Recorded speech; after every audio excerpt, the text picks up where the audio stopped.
Order is restored in the AFC South. The Houston Texans fans really thought they had an opportunity here to take the number 1 spot in the AFC South, but it belongs to the Jaguars while they are number 3 in the AFC South.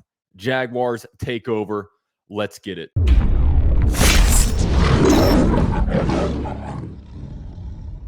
Quick shout out to BetUS for sponsoring this video. This Black Friday weekend at BetUS, for a limited time only, get a 150% sign-up bonus. Do not miss out on this crazy offer. The clock is ticking. The industry's biggest ever sign-up bonus. Join now, only at BetUS.com. So the Jags are 1.5-point favorites going into this game. And of course, the Jaguars won 24-21, so they cover. And now the Jaguars on the season are 8-3, both straight up and against the spread. That has to be one of the better numbers out there in the NFL right now. When the Jaguars win, they cover. When they lose, they don't cover. That's kind of been the name of the game. So right now, guys, BetUS is offering you a Black Friday deal. You know, right now it's November 26th. So if you watch this by midnight tonight, then you have an opportunity to get a 150% deposit bonus. It does revert back to 125 tomorrow once tomorrow hits. But if you guys are interested in that, I have both links down in the description below based on when you watch this video, if you're interested in getting in on it. And thank you so much for BetUS for sponsoring this video. Now let's talk about this game. Now I got to tell you guys, this was a stressful game. And I knew it was going to be stressful going in. You know, when you're a football fan, while you're watching it, you're like, why do I like football? This is agonizing. This is terrifying. And then, you know, once the game ends and you see your team on top, then it gets fun. The post-game excitement is what football is all about, and that's what happened this game as the Jaguars won 24-21 while time expired when the Houston Texans attempted, I think it was a 52-yard kick, 55-yard kick, something like that, and it looked good on TV, but it was too short. It hit the lower crossbar, and that was that. The Jaguars win in Houston. They're now undefeated away from Jacksonville. They're 8-3 in the season, which is tied for the best in the AFC right now. 4-1 in the AFC South with only 1 game left, which is the Titans in Week 18. While the Texans dropped to 6-5, and now they are tied with the Indianapolis Colts at 6-5, but they actually don't own the tiebreaker. The tiebreaker belongs to the Indianapolis Colts. So the Indianapolis Colts right now are actually number 2 in the AFC South. So put some respect on their name. And it was a crazy atmosphere, really, this game. I mean, look, the Houston Texans wore uniforms that never worn in their franchise's history. You know, red on red. You know, it was a battle red game, but at the end of it, after the Jaguars took care of business, it turned into the used tampon game as the Jaguars kind of put a spoiler on this game. You know, they all thought that, look, this is such a high stakes game, guys. There was so much at stake here. I mean, like I said, right now the Texans are number 3 in the AFC South, but had the Texans won this game, they would have been number 1 in the AFC South. It's crazy that the turnover, and now it seems like it might be too far. You know, they'd have to basically go undefeated and, you know, hope the Jaguars lose a couple in order to get back in this one.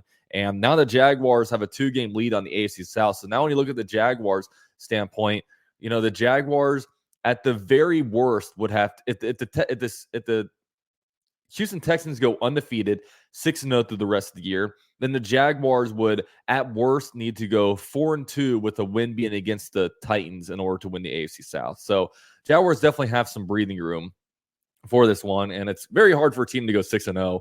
So I don't know. Right now, it feels like this season is, you know, pretty good in the AFC South, is in pretty good shape where the Jaguars are with just 6 games left. And look, this was really a revenge game. It was a revenge game, and the Jaguars earlier lost 37-17 and just a really clunky game. You know, I went back and rewatched it last week, and I just forgot all the just really, really fluky stuff that happened that game.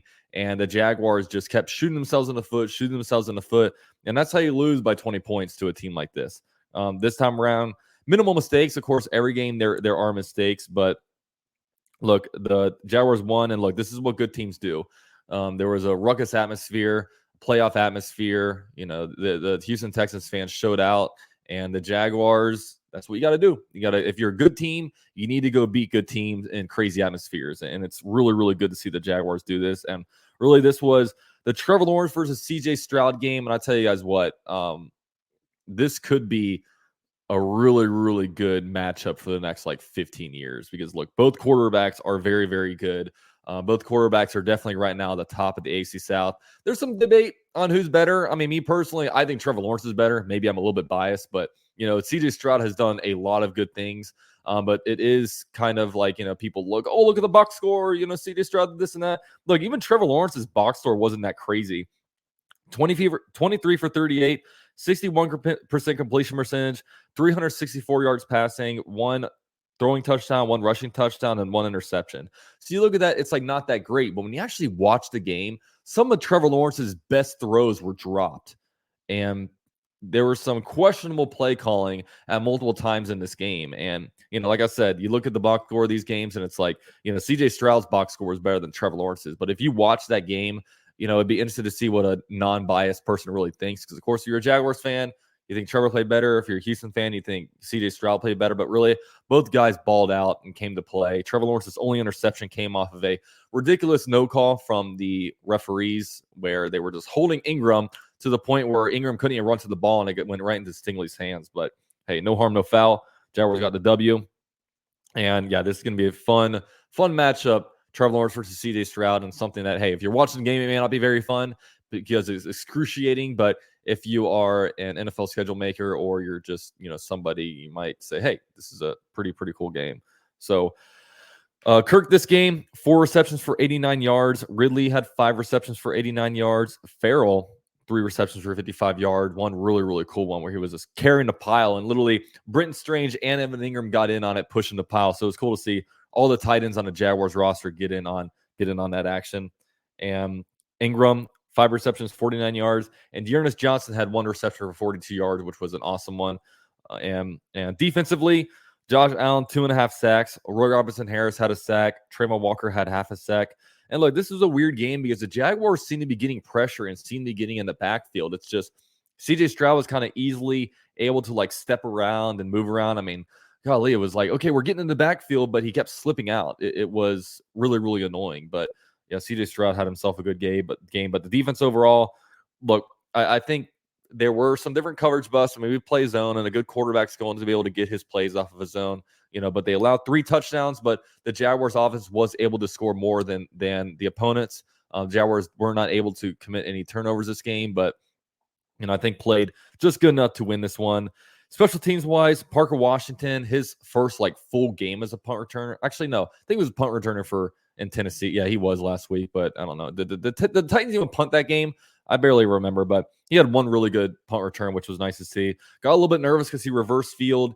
Usually those end up in, negative plays or like a holding. I feel like there's always holding when you reverse the field, but there wasn't. I think it set the Jaguars up at like the 45-yard line or 50-yard line, something like that. It was good stuff.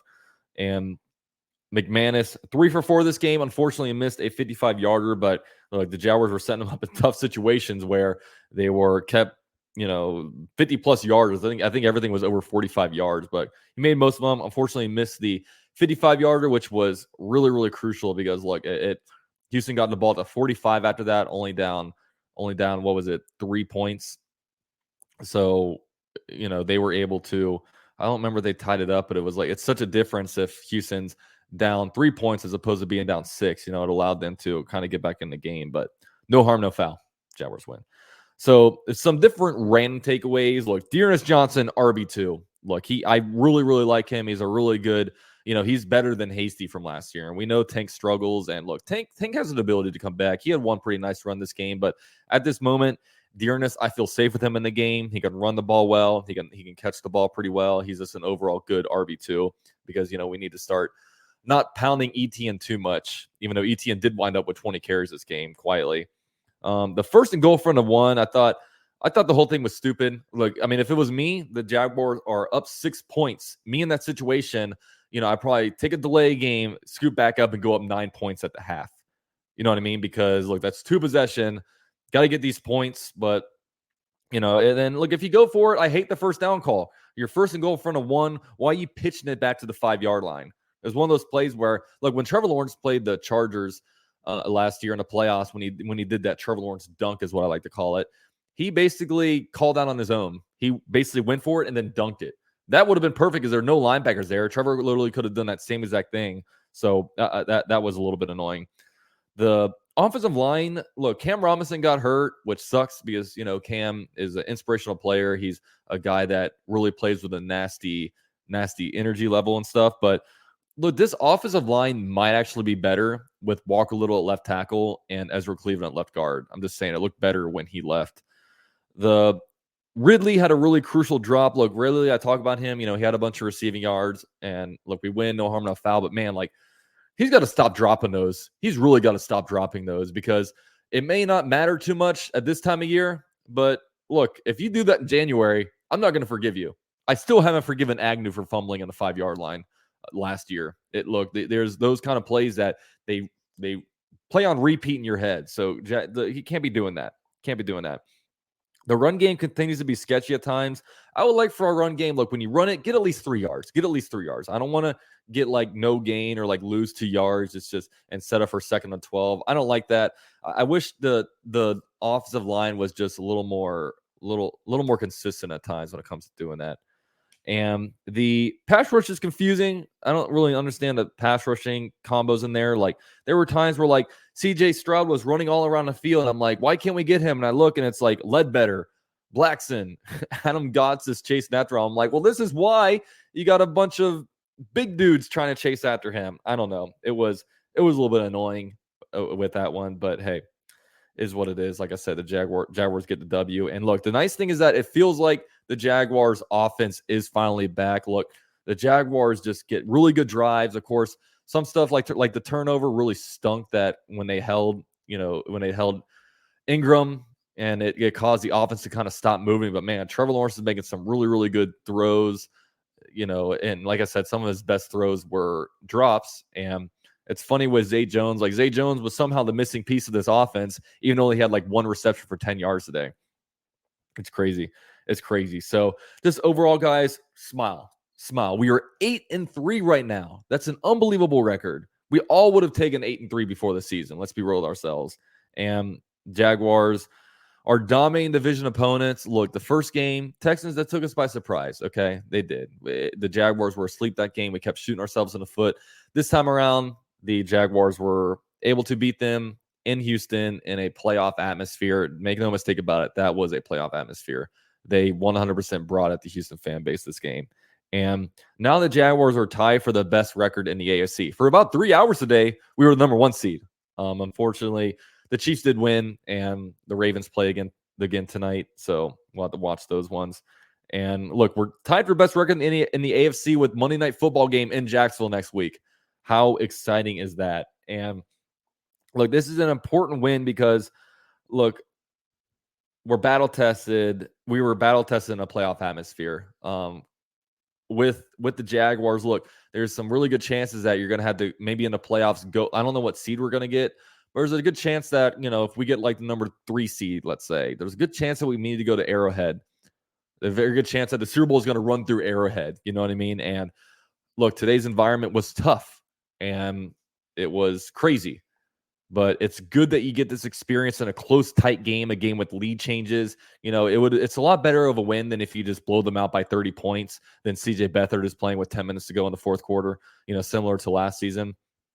But yeah, this is the type of game that you want to win. You face adversity in an away territory in a game like this that matters so much. I mean, nobody was asleep this game. The week 3, we were asleep. Nobody was asleep this game, and the Jaguars went out and they played better. They just played straight up better, which is really cool. And look, the Jaguars, like I said earlier, the Jaguars are seeded to go 4-2 with a win over the Titans. And it doesn't matter what the Texans do. We're AFC South champions, okay? We got some pretty good opportunities ahead of us.